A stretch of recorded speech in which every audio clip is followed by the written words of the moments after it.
नेपाली र नेपाल भाषाका कथाकार ध्रुव मरिकर्मीको नयाँ मान्छे शीर्षकको कथा प्रस्तुत गर्न लागेको छु। भक्तपुरमा जन्मनुभएका कथाकार मरिकर्मीले कविता, कथा, उपन्यास, समालोचना, लेखन लगायत विभिन्न पत्रिकाहरूको सम्पादन गर्नुभएको छ। पत्रकारिता साथै रेडियो नेपालबाट नेपाल भाषाको समाचार वाचन र जीवन डबु कार्यक्रम पनि सञ्चालन गर्नुहुन्छ। उहाँ श्रेष्ठ शिर्पा र सिद्धिदास प्रतिभा पुरस्कारबाट सम्मानित भएको छ। अब सुन्नुहोस् नेपाल भाषाको अनुदित कथा नयाँ मान्छे। प्रस्तुत कथा नेपाल प्रज्ञा प्रतिष्ठानबाट प्रकाशित नेपाल भाषाबाट अनुदित भ्युजिएका पाइलाहरू कथा सङ्ग्रहबाट साभार गरिएको हो।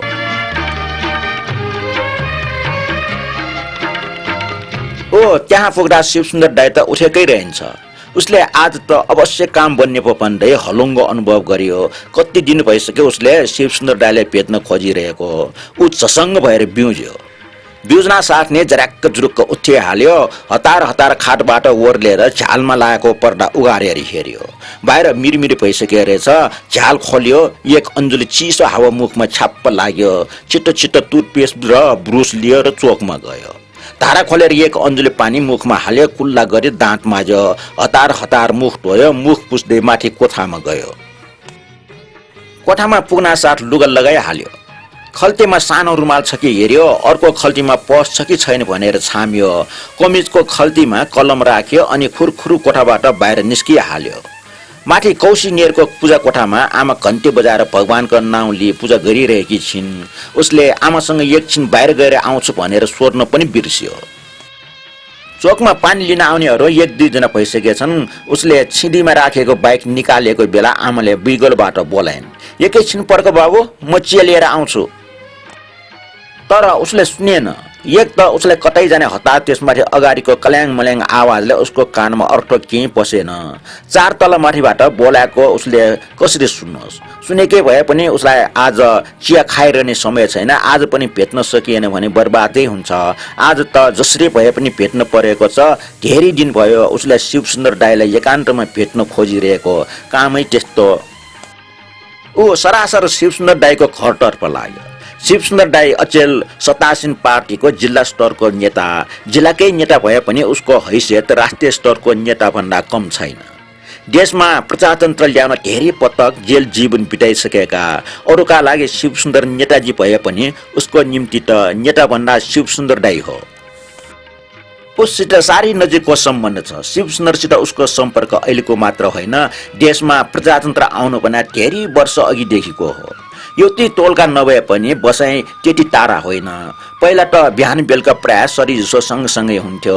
माखचक चिया पसलमा घन्टौँ लगाएर चिया पिइरहन्थ्यो।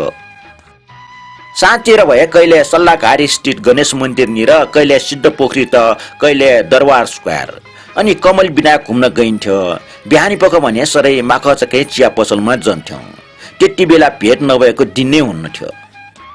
देशमा प्रजातन्त्र आएपछि भने शिवसुन्दर दाइ एक्कासी व्यस्त हुन थालिहाले। अचेल पनि उनी बिहान पख एकछिन भए पनि माखचको चिया पसलमा पस्छन्।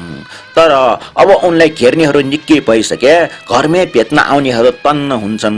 पहिला उनीसित विभिन्न देशको प्रजातन्त्र राष्ट्रिय स्तरका नेताबारे पार्टीका नेताहरूको विषयमा कुराकानी हुन्थ्यो।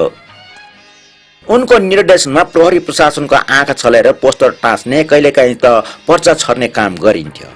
शिवसुन्दर दाइले निर्देशन दिन्थे अनि उनीहरू केही साथी दत्तात्रेयदेखि वंशगोपालसम्म टोल टोलमा पर्चा छर्ने, पोस्टर टाँच्ने काम गर्थे। त्यस बेला केही हुन्नासाथ उनलाई सिडिओले बोलाउन पठाइहाल्थे।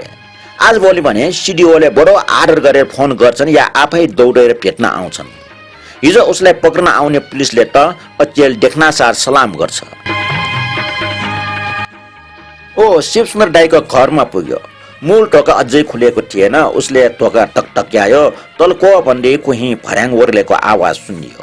बाटोमा मान्छेहरू हिँड्न थालेको देखियो। तीमध्ये चिनेका एक दुईजनाले उससित बोलेर गयो। केही बेरपछि ढोका खुल्यो। ढोका खोल्न आउने शिवसुन्दर दाइकी जहान रहेछन्। ओहो भाउजू, खोइ दाइ उठ्नु भएको छैन? छैन, आउनुहोस् माथि। बाटो छोडिदिएपछि ऊ माथि गयो। सरासर कोठामा पस्यो नबोलाइकन। उसलाई यस घरमा पस्न कसैलाई बोलाइरहनु पर्दैन। सधैँ आइरहने घर हो, गेटा आएर मात्र अलिकति आवत जावत कम भएको हो। शिवसुन्दर दाइकी जहान छोराछोरी अनि भाइ बहिनी सबैसित उसको राम्रै बोलचाल छ, कोहीसित कुरा गर्न कुनै किसिमको अप्ठ्यारो मान्नु पर्दैन। पछि आइरहेकी शिवसुन्दर दाइकी जहानसित सोध्यो, हिजो पनि दाइ आएको ढिलो भयो भाउजू, कति दिन भइसक्यो ढिलो आउने गर्नुभएको, कहिले मिटिङ कहिले बैठक कहिले कहाँ भन्दै शिवसुन्दरकी जहान गाग्री बोकेर टल गई। ओ कोठामा बस्यो शिवसुन्दर दाइ ताउको कन्याउँदै बिउज्यो। ओछ्यानमै बसेर आधा जिउ तन्कायो, खाटबाट ओर्लिएपछि सोध्यो, आइपुग्यो? आएँ। कति छिटो उठ्न सकेको तिमी हँ? दाइलाई आज त नभेटी भएन भनेर छिट्टै उठेर आएको। शिवसुन्दर दाइ आज त नगई भएन, नत्र हाम्रो मौका अरूलाई फुर्काइदेला। शिवसुन्दर दाइ रुमाल लिएर कोठाबाट बाहिर निस्क्यो। धेरै दिन भयो उसले शिवसुन्दर दाइलाई भेट्न आइरहेको, उनी मार्फत मन्त्रीलाई भनेर यो त काम गराउनु छ। शिवसुन्दर दाइकै समकालीन हो मन्त्री, पहिला कलेजमा पढ्दा विद्यार्थी युनियनमा सँगसँगै काम गरेका मिल्ने साथी पनि, त्यति मात्र होइन जेलमै पनि 3-4 वर्ष सँगै बसिसकेका। शिवसुन्दर दाइले एकचोटि भेटिएर भन्ने हो भने काम नहुने कुरै छैन, त्यति ग्यारेन्टी छ। त्यही भएर ओ शिवसुन्दर दाइले भेट्न तारन्तार आइरहेको हो। शिवसुन्दर दाइको जीवनमा आएको यो व्यस्तता देखेर उसलाई अचम्म लाग्छ। शिवसुन्दर दाइले काम हुन्छ भेटेर भनिदेऊला भनेका पनि थिए, तर कहिले उसकै समय नमिल्ने, कहिले शिवसुन्दर दाइले बिर्सने, कहिले त मन्त्री नै जिल्लामा गएको बेला पर्ने। प्रजातन्त्र नआउँदासम्म दिनरात घन्तौं भेटिरहने मान्छेलाई अहिले भेट्न कस्तो प्रलय। शिवसुन्दर दाइलाई कति दिनसम्म त उसले भेट्न पाएन। कहिले सिडिओले बोलाउन पठाएको छ भनेर भेट्न गएको बेला पर्ने, कहिले मन्त्रीसित मिटिङमा गएको हुन्छ त कहिले जिल्लाको समस्यालाई लिएर प्रधानमन्त्री कहाँ डेलिगेसन गएको बेला पर्ने। उसलाई त शिवसुन्दर दाइ नभएर अरू नै कोही अपरिचित व्यक्तिलाई भेट्न आइरहे जस्तो अनुभूति पनि हुन थालिसक्यो। तै आज बल्ल ठाउँमा भेट भएर काम हुने पक्का भयो। यसै बेला कोठाको फोनमा घन्टी आयो। 2-3 पटक रिङ बज्दा पनि कोठामा कोही नपसेको हुनाले उसले रिसिभर उठाएर भन्यो, हेलो। उताबाट आवाज आयो, नेताजीलाई पाउन। उसले बोलायो। दाँत माझ्दै शिवसुन्दर दाइले फोन उठायो। फोन राखेको लगत्तै पछि अर्को फोन आयो। एउटा फोन राख्न पाएको होइन, अर्को फोन आइहाल्ने। बल्ल तल्ल फोनबाट निर्वृत्त भई दाँत माझ्दै मुख तुन गए। शिवसुन्दरजी, शिवसुन्दर दाइ र नेताजी भनेर सम्बोधन गर्दै पाले पालो केही व्यक्तिहरू कोठामा पस्न थाले। उनीहरूलाई देखेर उसलाई उकुस मुकुस र चिन्ता लाग्न थाल्यो। कतै आज पनि यिनीहरूका कारण ढिलाइ भएर काम नहुने त होइन? मन्त्री कहाँ जान ढिला पोहुने हो कि? यही यतिका मान्छेहरू भेट्न आउँछन्, मन्त्री कहाँ झन् कति आउने होलान्। धेरै मान्छे भएको बेला कुरा गर्न पनि अप्ठ्यारो हुन्छ। उनीहरू आपसमा एकले अर्कोलाई सुनाउन थाले। आज शिवसुन्दरले उसलाई सिडिओ कहाँ लगिदिने भनेको उसको केही आफन्तको नागरिकतामा केही सच्याउनु पर्ने भएको। वडाको सिफारिसले पनि केही काम नलागेपछि शिवसुन्दरजीलाई नलगी नहुने अवस्था आएको आदि कुरा चलिरह्यो। रुमालले मुख पुस्दै शिवसुन्दर दाइ कोठामा पसे। कसैले नमस्ते गरियो, कसैले उठेर हात मिलायो, कसैले जय नेपाल दाइ भने। उनीहरूले आफ्ना कुरा राखे। खोइ तपाईँले भनिसके भन्नुभए पनि इन्सपेक्टरले कामै गरिदिएन। तपाईँले नै गएर सिडिओलाई नभन्ने काम होला जस्तो लागेन। शिवसुन्दर दाइले उनीहरूको कुराको जवाफ दिइरहे।